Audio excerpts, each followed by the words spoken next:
He begged to die, and the kindest thing Jaga ever did was say no.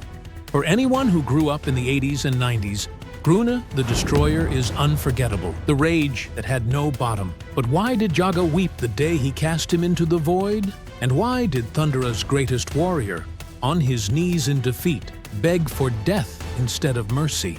Hidden in the pages of ThunderCats' origins, villains and heroes, there was a much darker truth.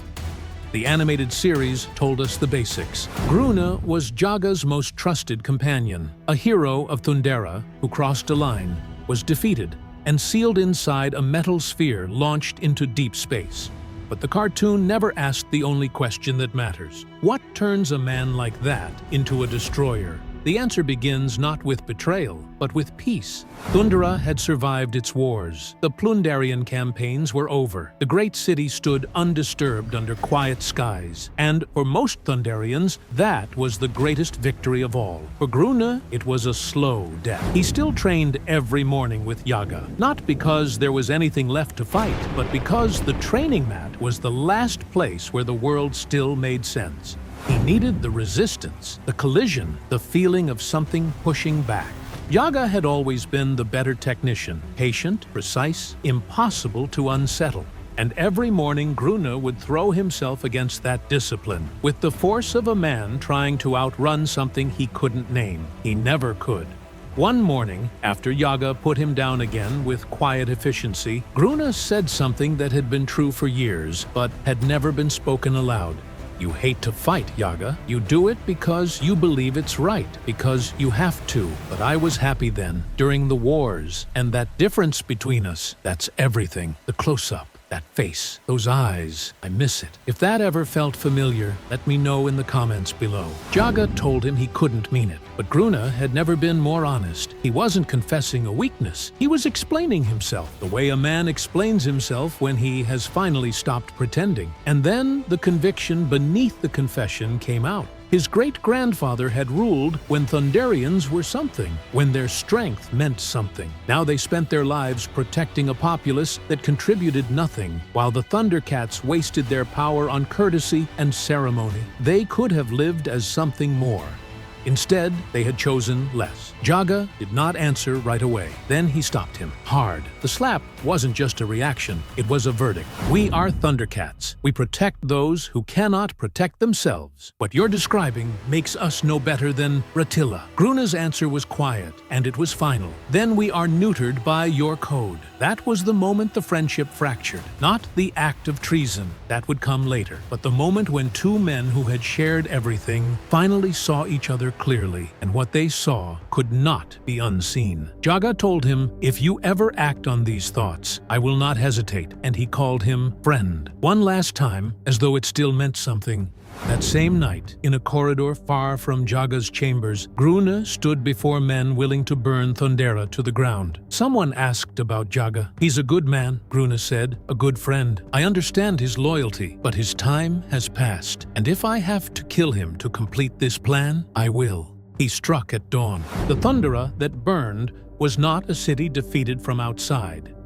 It was a city torn open from within by the man who had once defended it better than anyone alive.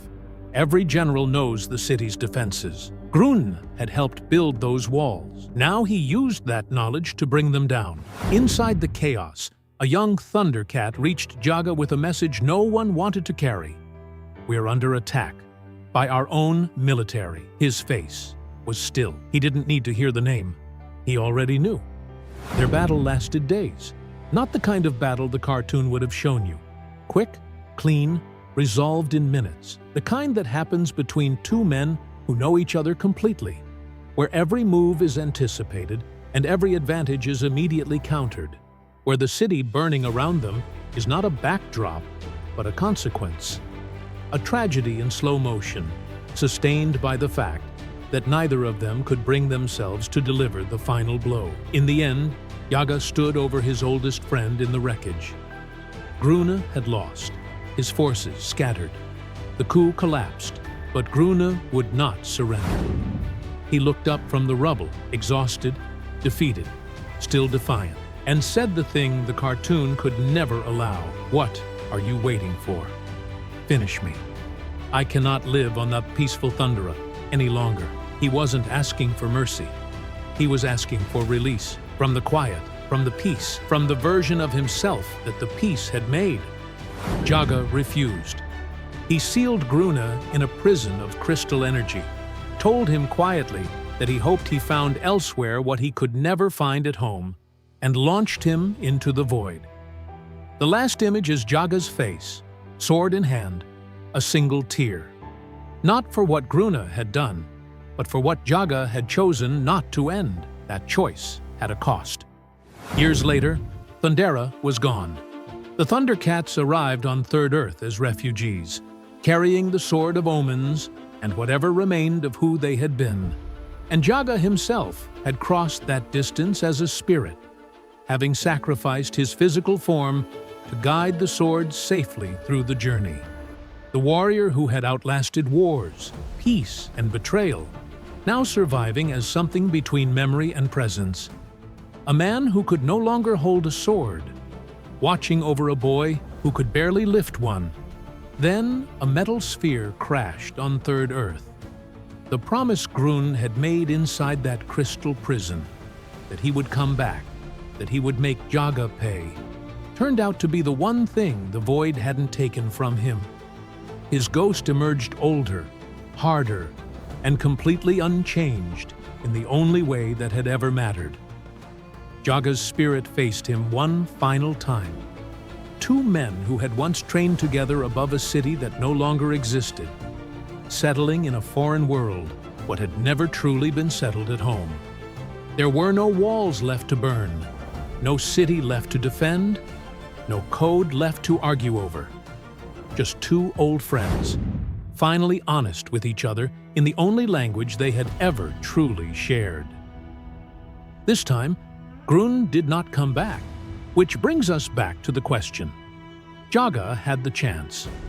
Grune was on his knees, asking for exactly that. And the tear on Jaga's face tells you everything. The kindest thing he could have done was the one thing he could never bring himself to do. The animated series showed you the monster that returned. The comics showed you the man who left, and the friendship that even betrayal, even the void, even decades of exile could never fully destroy.